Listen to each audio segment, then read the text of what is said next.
What do most Fortune 500 executives have in common? They learned important lessons on the fields and courts of their high school and collegiate sports teams. This is true for both men and women. Ernst & Young found that a whopping 94% of women holding a C-suite position played sports. Their wins and losses shaped their habits and who they would become. Join me on my journey to sit with some of the brightest executives in the world as we discuss how sports shape their professional trajectory. In partnership with Chief Executive Magazine, the voice of America's CEO community, I'm your host, Don Yeager, and this is Corporate Competitor Podcast. With me for today's episode is Olympic gold medalist and former NBA All-Star, Michael Redd. Michael is living proof that the drive, determination, and focus required to be a world-class athlete can be translated into a successful career in business. After his storied career in the NBA, he founded 22 Ventures, where he has now invested in more than 80 technology and media companies around the world. Michael's experience includes partnering with Snapchat, where he serves as a mentor and advisor. He also serves on the national board of the Salvation Army. I was a guest on his podcast, Betting on Yourself. So I'm excited to switch seats and discuss the lessons he learned from Mike Krzyzewski and George Karl and the many great leaders he spent time around, and what it was like to play on Team USA with Kobe Bryant, Carmelo Anthony, and Chris Paul.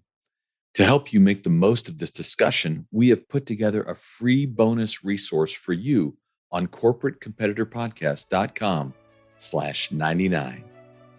So Peter was not a friend, he was a foe. He was a foe that my dad made up because he wanted to challenge how much I was passionate about the game of basketball. Whenever he saw me on Nintendo or Super Nintendo playing video games, he'd say, "Oh, Peter's downstairs working on this game." Then I would immediately respond, even though I knew there was no such thing as Peter. It pushed me to become a better basketball player. Michael, thanks for joining us. It's an honor. You are on my podcast. We've been together all day, so it's apropos that I join you, and I'm looking forward to the podcast. You've had the opportunity to represent the United States of America in the Olympics in basketball. We had the dream team. Things were good for a little bit, and then they went south, finished 6th in the World Championships, 3rd in the Olympics in 2004, and then they kind of hand over the team to Mike Krzyzewski as coach and Jerry Colangelo as the leader. Colangelo set out to try to reconvince players that they need to give this time to their country to play for something. They came to you. What was that pitch like? Well, it was called by Jerry Colangelo to meet up and talk more about the commitment over a 3-year period. There's a story in Jerry's book about me changing clothes before we did the interview. I wanted to honor the interview and the opportunity with wearing a suit. Just to be called on by our country to represent our country meant everything to me. It didn't take much convincing for me to be a part of that team. It took me no seconds to commit. It was a dream of mine to be on the Olympic team. Obviously, seeing the dream team in '92, I was a young teenager. I don't think it took much convincing for any of us to commit. We wanted to see glory restored with our country and the Olympics, and we all were privileged to be on that team. What an unbelievable lineup. Yeah. Kobe and Jason Kidd and Chris Paul, watching them in the playoffs now. So many great players during that window. But one of the drivers in the way that that team was being constructed by Coach K was this belief that he had to make sure you understood you weren't just playing basketball anymore. You were playing for others. And he created this idea that he has shared with me about feel it moments where you feel who you're in service of. And he makes it an active part of the team's gathering to go feel who you serve. Some of those moments are really incredible, and they had great impact on players. What do you remember about that effort to try to make sure that you knew you were now part of something far greater than just playing the game of basketball for yourself? Well, we all knew that it was bigger than us. We all knew that and had that aligned. And Coach K knew that it was bigger than him and what he had accomplished at Duke. And when you represent your country playing for each other, to your point, that is the ultimate goal. And that's what was on our forefront of our brains as we were participating in all the long hours of practice, the training camps, the time away from our families, the time that we had together. We knew that we were a part of something special. And therefore, we were deemed the redeemed team. Not our idea. It just happened to be coined upon us. But we knew that this was an opportunity that will never, ever be forgotten. And to this day, 14 years later, I get approached by fans thanking me for representing our country. Now, no one asked me who was the leading scorer, who was the leading rebounder, who was the leading assist guy. Actually, the leading scorer on that team was Carmelo Anthony, but no one knows until now. Yeah. They just simply say, thank you for representing our country and winning the gold medal. That speaks volumes about our team. We really didn't care. We just wanted to sacrifice to win the ultimate goal. Mm. It made what we do not as significant as what those ladies and men have done for our country in real combat. Coach K was masterful at motivation. X and O's, that was pretty simple. But the motivation factor was really key and big for Coach K for us. And then when you lose and when you struggle, that's the ultimate motivator. The whole time we were together, Coach K was constantly drawing armed forces, different organizations to add a motivation to our journey. And it certainly helped us. You're now out kind of touching the world of business quite often. How would you counsel business leaders to take some lesson from what you watched Mike Krzyzewski do to help their teams grow and maybe find a higher level of passion?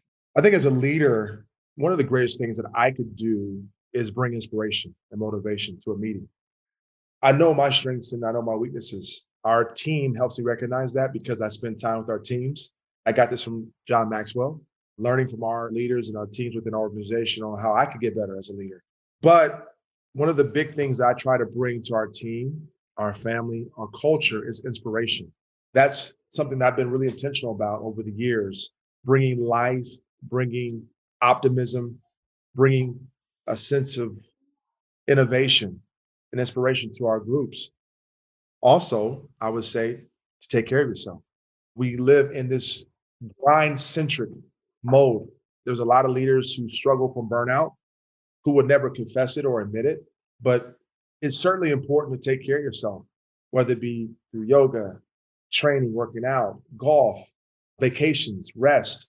There's certainly times that you need to take to sprint, but also there's times where you need to take care of yourself.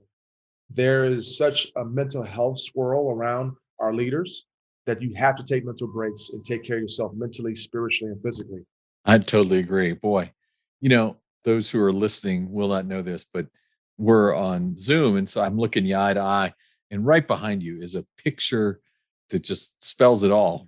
I think it's really cool. It's you and Kobe, without question, one of the greats of all time, standing at half court, arm in arm.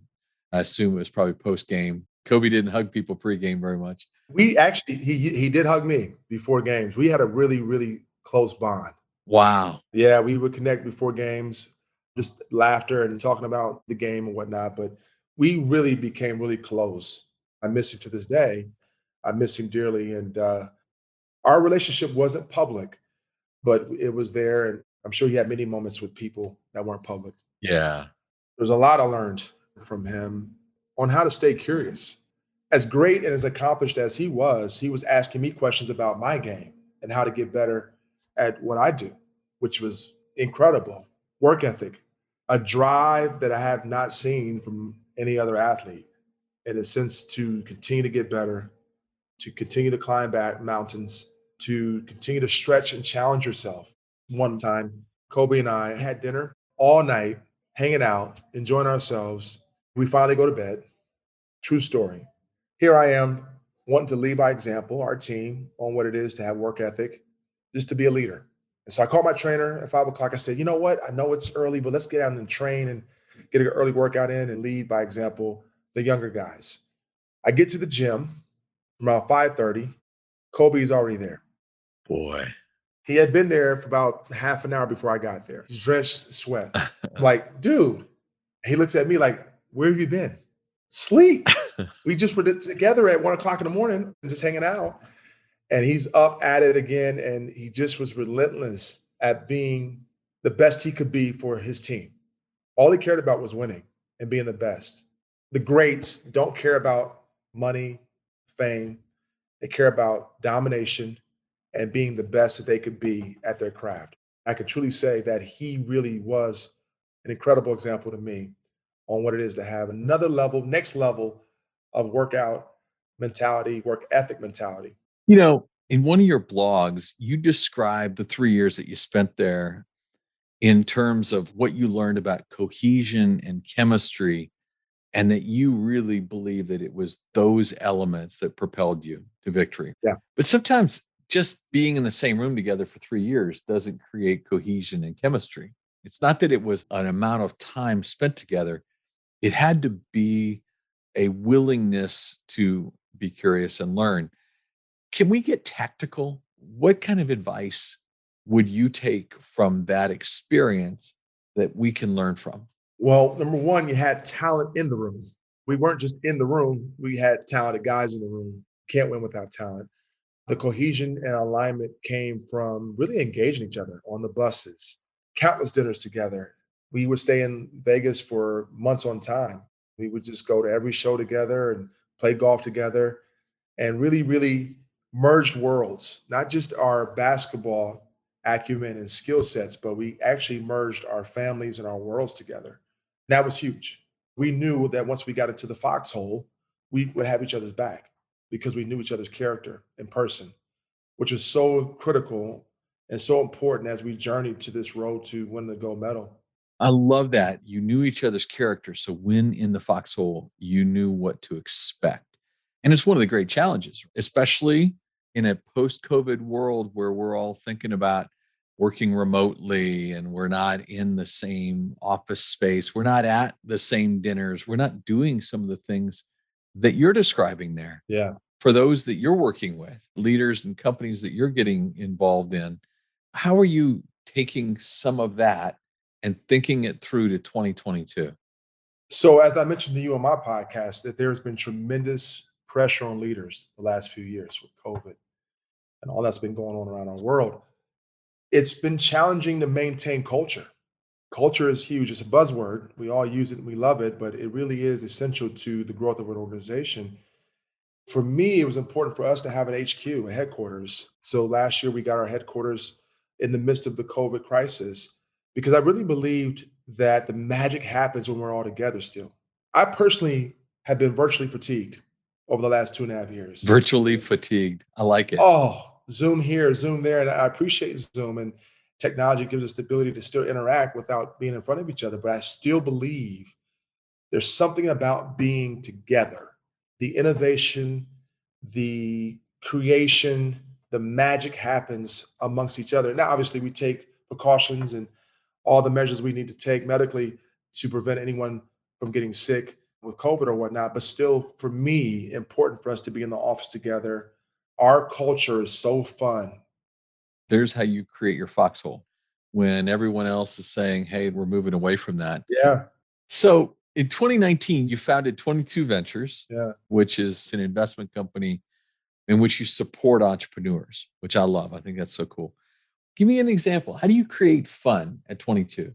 Well, for one, Don, we have a hoop in there. Okay. It would be, I think, wrong for me as a leader not to have a basketball hoop in there. Got it. We have a very competitive group of team members who love sports. I'm an avid golfer, and our team, most of them play golf. They're growing golfers. So I took them on the golf course during this COVID time. So we're outside. I test their character and their mettle by playing sports with them. I have a gym at my house. So I bring young professionals and leaders to the house, and we play basketball or we'll play golf. And I'll see how they respond in those environments, which would give me a temperature of how they respond in business situations. The culture is very, very fluid. I totally believe in autonomy over empowerment. Empowerment is an inferior level of trust compared to autonomy. Empowerment is you came up with the idea, but I'm going to control how the idea is manifested. Autonomy is you came up with the idea, now figure out how to make it happen. I really believe that we have a culture that gives way to autonomy. It's pretty powerful. Within the dynamic of 22 Ventures, we believe in an empathy economy. There's equal platforms. We want to give access and opportunity to all types of people who are gifted and talented at what they do. So I got to ask, when you take them in there and you spank them a little bit in basketball, Yep. do you ever put the gold medal on and make sure that they know exactly what they just had the opportunity to experience? I kill them with kindness. I really give them compliments in the midst of being defeated. Great job today. You did a wonderful job today. You did not dribble it off your foot today. Right. That's funny. It's always great to see people in those uncomfortable, environments and to see how they respond to it. It's funny. I've done books over the course of time with some pretty good golfers. One of the things that they will tell you is that they never make a business deal without going out and playing a round of golf with somebody because you get to learn a lot about a person's character in a round of golf. You get to figure out, are they shaving strokes off their card? Are they foot wedging a little bit? Because you start to see a lot when someone gets an opportunity to compete a little bit. That's a great point. Before I hired our CEO, we went golfing for some time. I knew he was the target for us to be our CEO. He is by the letter when it comes to golf. Absolutely integral with his out of bounds shanks, hitting balls out of divots, all of that. I always tell people the main reason why we hired our CEO, not only is he smart, not only does he love his family, but he is absolutely integral when it comes to golf. And that sealed it for me. So you're exactly right. Do they cheat? Do they save strokes? I'm watching for all of that. So he was dynamic when it comes to that, which made him the CEO. Well, I wouldn't have been your CEO if you'd have watched me play golf. I'm not meant for that game. What do you look for in people when you're deciding whether or not to invest? Great question. Well, obviously, is there a product market fit? Is there a viable business? Is there traction within their business? Is the product good? Do people like the product? Where's their ROI? All those things are important. But more importantly than that, I think a healthy founder produces a healthy company. We invest in people to grow companies. If you are spiritually, physically, mentally fatigued, it shows within the business. So we look in our CEOs and our leaders for coachability, humility, the ability to pivot, the ability to listen, the ability to want to be mentored. I believe in humility so much because so many people deal with the lone genius syndrome, which is I'm the smartest person in the room. And if that's the case, you probably need to leave that room to go to another room where you're surrounded by brilliant people. I always measure character by who you hang around with.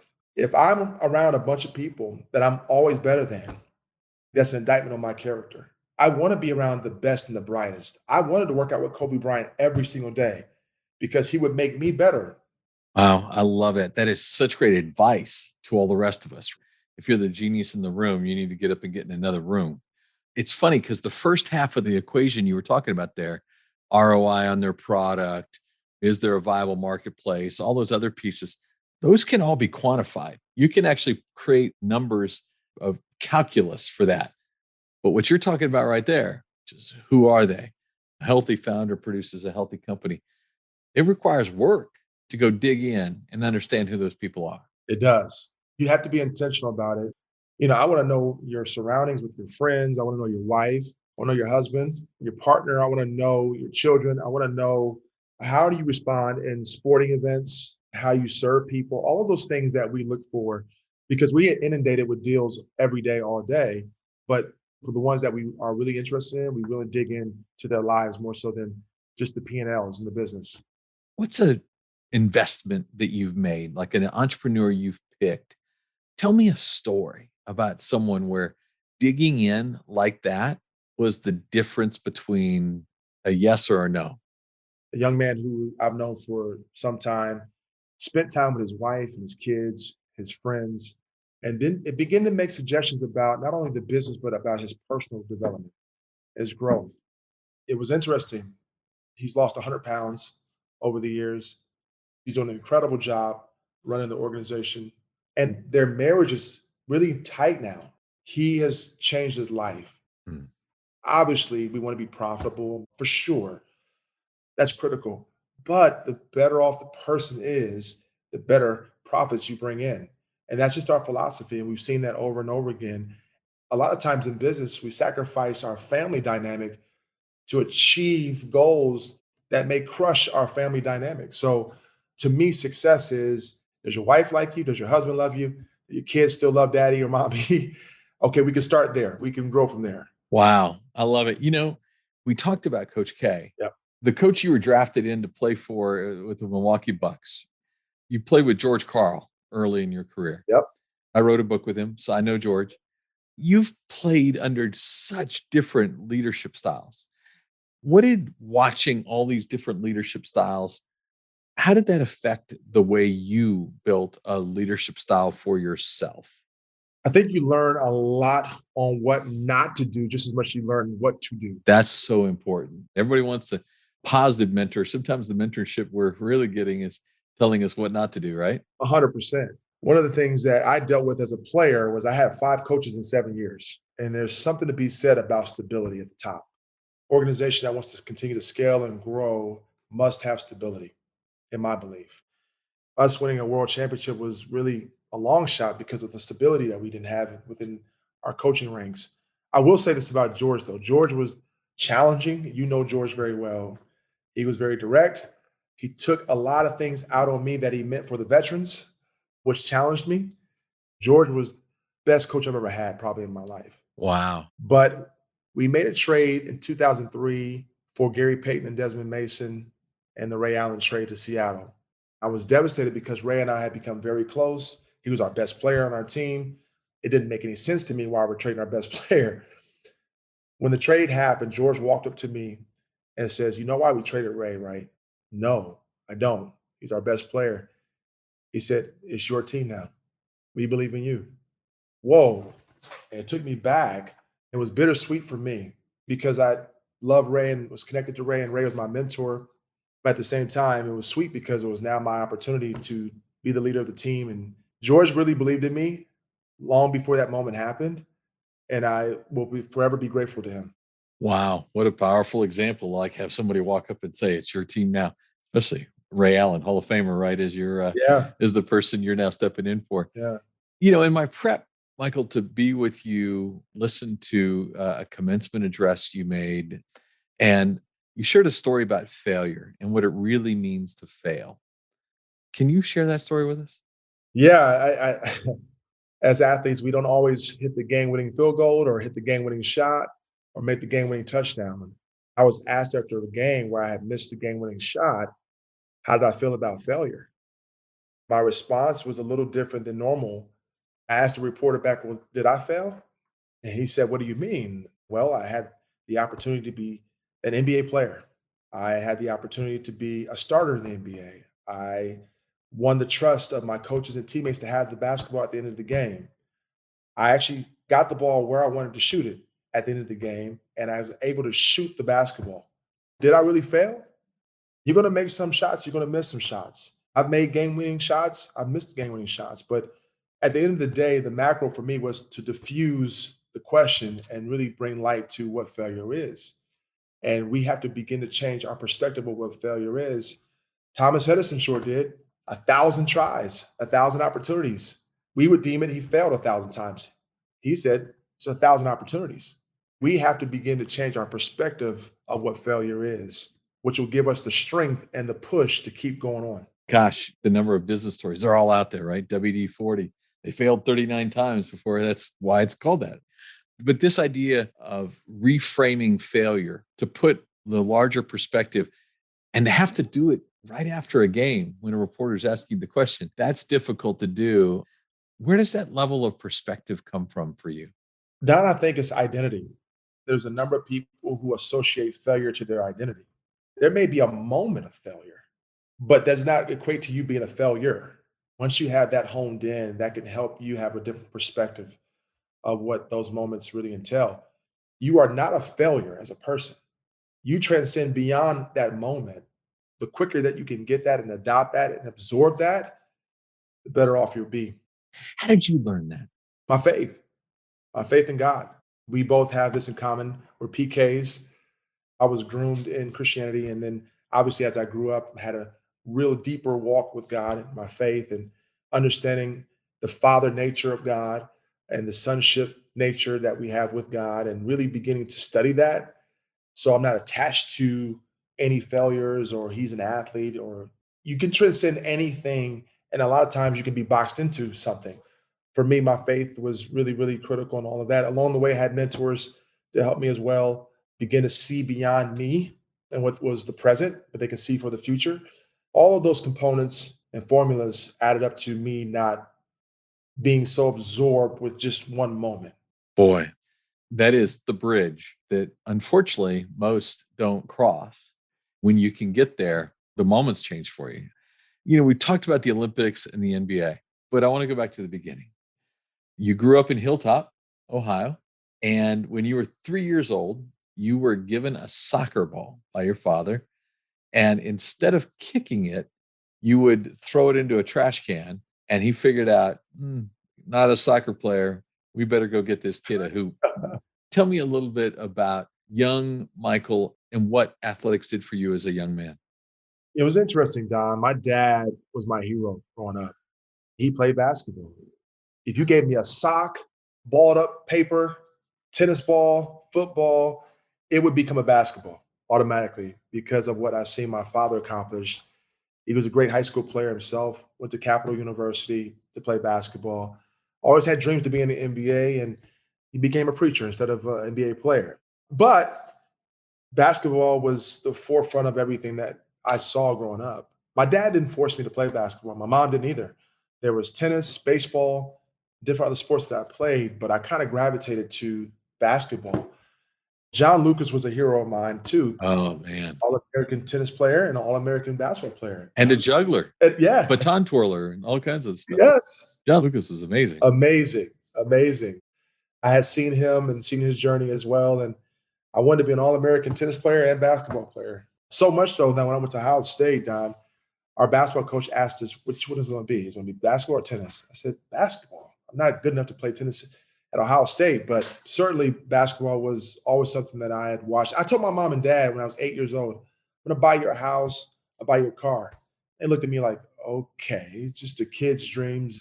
But I believe if you can see it, you can achieve it. That was something that was always at the forefront of my mind. Obviously, college, wanted to be a broadcaster, journalism, but there's no question I wanted to be in the NBA.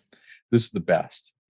You had an imaginary friend named Peter as a child. Yep. One of the things that one of our research team shared with me was that Peter stayed in the basement, if I remember correctly. Yeah. And you actually said, whenever it was time to work out, we wanted to work out harder than Peter. So Peter was not a friend, he was a foe. Peter was an imaginary foe. He was a foe that my dad made up because he wanted to challenge how much I was passionate about the game of basketball and working at it. Whenever he saw me on Nintendo or Super Nintendo playing video games, he'd say, "Oh, Peter's downstairs working on this game." Then I would immediately respond, even though I knew there was no such thing as Peter. It pushed me to become a better basketball player. In all my interviews, I don't think I've ever met anybody who had an imaginary foe.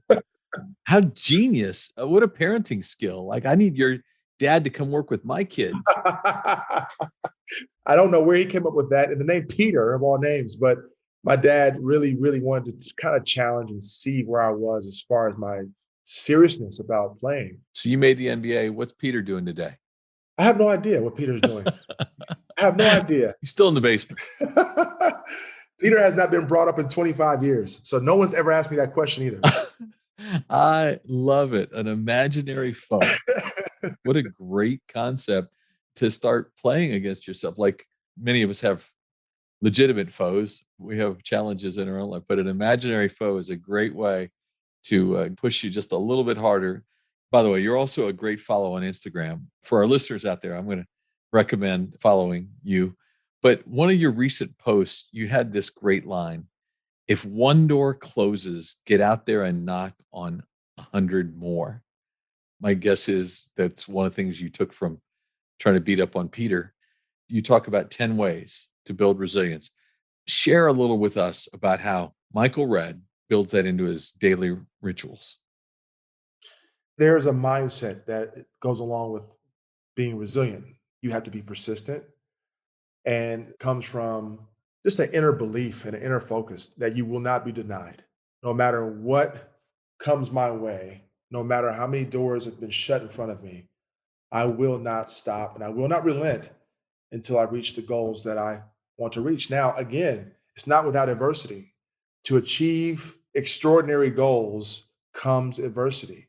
There has to be an inner resiliency within you to endure the no's, to endure these setbacks. I said this in my commencement speech a few years ago about buffalo and bison. Bison are the longest living mammal on earth. The reason that is because historically they've been prone to run to a storm rather than to run from a storm. The storm is over quicker as you run through it. The storm lasts longer the more you retreat from it. They're the most resilient mammal on the earth. And I heard this a few years ago on a tour in Canada, actually. It was staggering. And I looked at my life and I said, wow, that's kind of what I do. I run to the problem, run to adversity, run to the storm, more so than retreating from it. So there's got to be a level of self confidence and self belief and resiliency within you to endure closed doors. That is so powerful. Run to the storm. What great lesson. One more quote that you wrote: the world inside of you can impact the world around you. How does that ring in your mind? How are you thinking about judging the world inside of people? For Christians who know the Bible, Christ talks about the kingdom inside of us. The kingdom is inside of us. The kingdom is inside of me and it has the ability to affect the world around me. My attitude, my demeanor, my inner approach to life can be infectious. The level of gratitude that I wake up with every day can be infectious. Your attitude, your approach can be infectious. And so, what you want to do is you want to be able to exude what you expect. It starts with you, personal development, personal growth, personal pride. That exudes from you. That becomes infectious and it begins to affect the people around you. I've seen that in my own personal life. I want to continue to see that in my life, but that's in you as well. You have the ability to change environments around you just by how you carry yourself and your attitude and your approach to life. I promise you it's infectious. Exude what you expect. I've taken all kinds of notes here. And I mentioned Instagram as one way to stay in touch with you. How might others who are listening here stay in touch, learn more about Michael Redd? Michael Red Instagram handle, and then also michaelred.com. Awesome. You know, you made it a point here that the level of gratitude you wake up with every day is so important to you. I have to tell you, you have increased my level of gratitude for being awake today, just for having had the time on your podcast and now to have you with us as a corporate competitor. Michael Redd, thank you, thank you, thank you. That's an honor. Thank you, Don. Talk about a session loaded with nuggets. I loved the discussion, especially around what he looks for when trying to decide in his current investment fund, his investment company, how he's going to pick the entrepreneurs he wants to throw his money behind. He looks at the character of the individual. There are all kinds of measurements that can be defined for the company, but he was investing in the leader. And for that, he wanted to make sure he was confident in their character. He also wanted to make sure they didn't see themselves as the genius in the room, the lone genius syndrome. If you're the smartest one in the room, you're probably in the wrong room. And I loved his discussion around USA basketball, the Redeem team, the team that came back together to prove to the world that the United States was the dominant force in the game of basketball. Chris Paul, Dwayne Wade, Carmelo Anthony, LeBron James, Kobe Bryant. What an incredible list of talents to surround yourself with. And what he made as a great point was that that team grew together over a 3-year window, largely because they invested in each other. They got to know each other. They got to believe in each other. And by breaking down and eliminating ego in their conversations with each other, they realized they were in this foxhole together.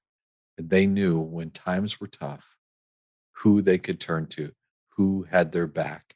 The team grew together, not just simply on the court, but by investing time in each other off the court.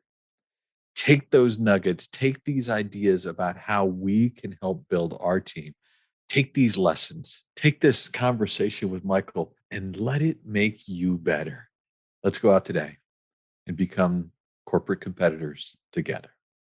And remember to go to our website, Corporate Competitor Podcast /99, and grab your free bonus resource. We will be rolling out these notes for you every week to next level your learning. If you could share one habit, one thing you've done consistently that allowed you to separate yourself from your competitors, what would it be?